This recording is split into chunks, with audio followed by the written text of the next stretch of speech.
Hello good morning मेरो सबैजना साथीहरू के गर्नुहुँदैछ। म चाहिँ यसो अल्छी लागेको छ, कति रुममा बस्नु भइरहेछ होइन। यसो बाहिर हावा खानु निस्केको।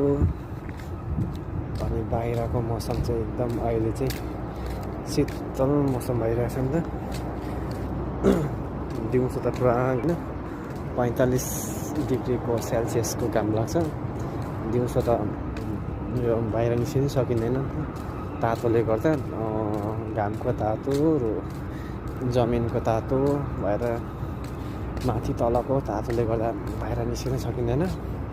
त्यही कारणले बिहानखेरि बेलुका चाहिँ यता चाहिँ मान्छेहरू सबै बेलुकाहरू निस्किन्छ।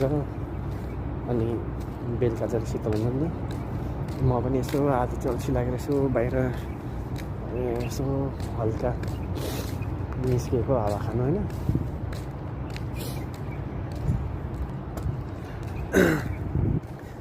अहिले चाहिँ बिहानको 4 बज्न लाग्यो।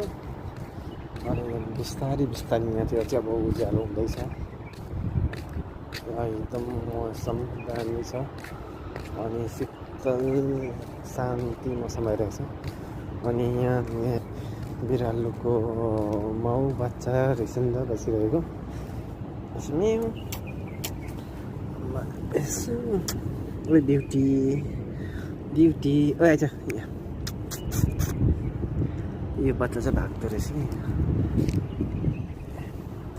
मेरो क्यामेरामा उयो के भन्छ फोहोर भएर अलिक राम्रो अलिक सफा निस्केको छैन होइन। अब अलिक यो क्यामेरा फोहोर भएर म बुझ्दैछु अलिक राम्रो यो के भन्छ भिडियो निस्केको छैन। तर पनि म भिडियो बनाउनु चाहिँ छोडेको छुइनँ, बनाइरहेको छु। यो चाहिँ बाहिरको बोटो। अनि यहाँ चाहिँ पुरा सुकिएछ नि त। सुकिरहेर चाहिँ यस्तो रुपियाँ सुकेको छ। अनि यो टाइम चाहिँ पुरा बाहिर फल्छ नि त। अनि पोहोरको साल चाहिँ मैले चाहिँ यहाँबाट चाहिँ पुरा बट्टु लिएर झरेको बाहिर लिएर गएको थिएँ।